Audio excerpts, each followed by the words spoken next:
SVTPerformance.com, and we're here to take a look inside Vaughn Gittin Jr.'s drifting program. Every bit of this car is engineered for drifting, from performance on the track via the suspension and the engine to being able to be repaired in a crash as quickly as possible. After all, we do throw ourselves at walls at over 100 miles an hour. So the front end of the car, you'll see that we have two bumper structures. They're actually meant to crush in case of an accident or some kind of shunt. The front bumper is an aluminum.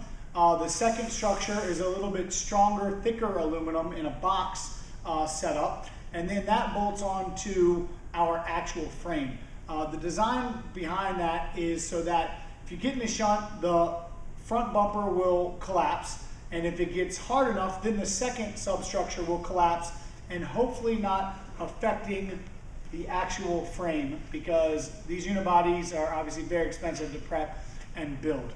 The next thing that everybody sees and puts a big smile on their face is a Roush Yates Ford Racing 410 motor. It's all aluminum, 850 horsepower, naturally aspirated.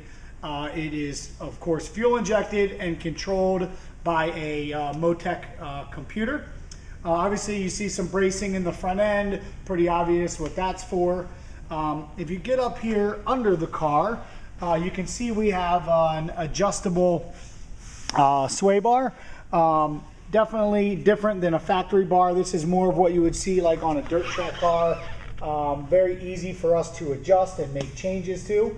You'll also see some custom front lower control arms, as well as our spindle is obviously modified, and that allows us the increased steering angle and allows us to keep optimum geometry, optimum tire contact patch, and in turn optimum grip. The entire car is carbon fiber. This car weighs 2,800 pounds, so many of you Mustang owners know 2,800 pounds and 850 horsepower equals a big smile. So entire car is carbon fiber. The interior is 100% all about business. Very simple cockpit. Everything is stripped. Again, lightweight and just simple. Ease of maintenance, super clean. And fortunately, my team is very anal about having a good-looking, simple race car, which is all about business. You see a couple dents here. This is from a couple of my competitors getting into me, and that's what we do. We like to bounce off each other's doors. Moving on to the back, again, you can see a lot of the factory metal is removed, mainly for crash repair, and again, of course, lightweight. Our series forces does not allow us to cut the unibody any further than the forwardmost or the rearwardmost suspension mounting points. So these are the places where we start our substructures. Again, our designed crush areas so that the car, again, in a shunt in the rear, which is mainly what we're doing, we're banging on the wall. The rear aluminum bumper also, which actually isn't bolted on here right now, but on the substructure, another aluminum bumper goes just like the front. And what that allows is that when we get into the wall, that it doesn't just bring the front end into the wall. That will bend a little bit and allow me to keep going and not even interrupt the drift at all. Now, here's the thing that people really don't understand. Drifting is all about traction. Forward bite and side bite. So those of you drag guys, this is essentially a car that's set up to do the best 60-foot times as it possibly can. So essentially, get in a turn, do a 60-foot. Get in another turn, do a 60-foot. So it's a point and shoot type of scenario. We're running very low tire pressure. We're definitely in the low teens, sometimes down in double and even single digits if we need to be. We run very sticky Nitto NTO5s.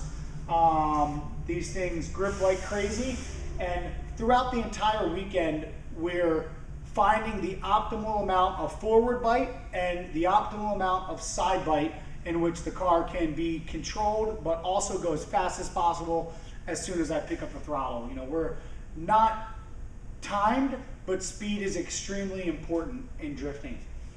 Again, in the rear, we have a very similar sway bar system to the front. as you'll see, we have these little electronics on our shock damping. I have in-dash adjustable shock damping, which allows us on-the-fly tuning of the suspension, helps us a lot in practice, helps us to get our car and chassis dialed for, again, optimum grip and optimum overall performance. This car still uses a factory 3-link. Our rules do not allow us to change suspension geometry anymore. Actually, with a live axle, you can't change the chassis mounting points at all.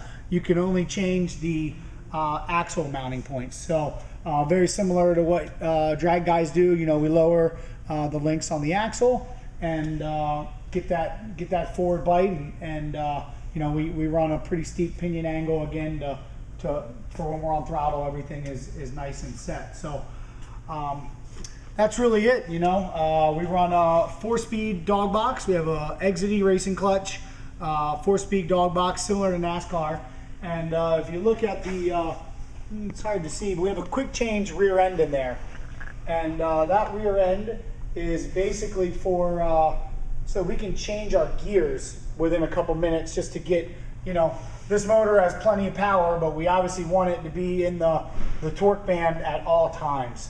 So, you know, again, it's a lot more than meets the eye. You know, we're not just out there with very loose cars, you know, just free and burning tires off. You know, there is some magic to this, and you know, me being a driver for the last 12 years and someone who's very passionate about drifting, I am extremely blown away with what we're doing out there on the track these days. I mean, we're pulling well over 1G sideways drifting. So for those of you that know what that feels like, it's pretty insane. So I encourage all you guys, you know, our Mustangs are arguably the best kept secret in drifting.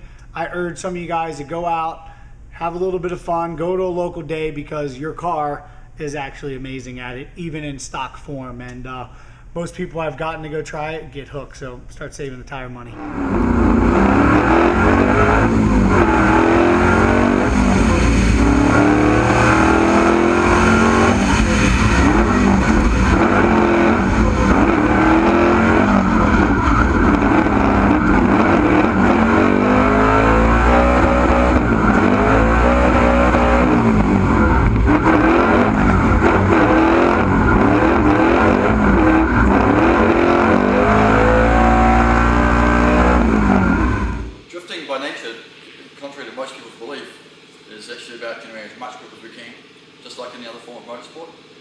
The difference is we're going sideways.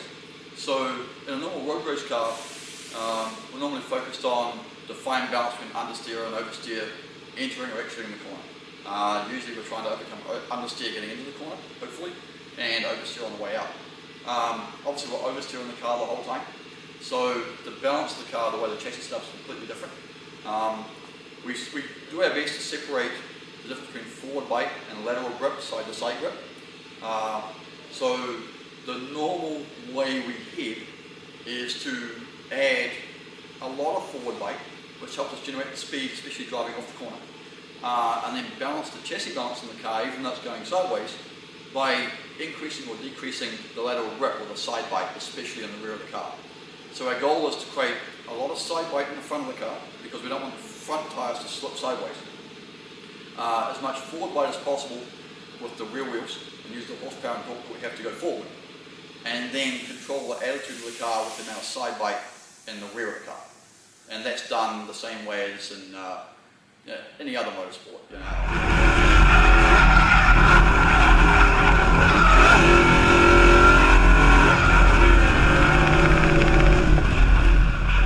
Well, the engine program is really important to us. Obviously, the first step is reliability. That's why we have a great partner with Rush engines, and they've been building race engines for a long, long time with a lot of success. So they're a great partner for us. We partner with them through our Ford relationship. As far as the engine itself goes, we do our best to generate a very widespread torque range with a big flat torque curve. It creates a lot more drivability for the driver, so that it doesn't blow the tires off of it when he gets to a certain amount of throttle position. So we give up high-end horsepower, top-end horsepower numbers in order to bring up our torque numbers across a wider, flatter range. And A minimum for us is a really wide torque range that's really flat over about a 4,000 RPM spread. It gives the driver a chance to recover from a mistake without having to reach to downshift, which obviously makes him more busy in the car. So the goal was to try and allow Vaughn to be less busy inside the car and focus on his opponent and what he's doing rather than trying to keep up with what the car is trying to do back to him.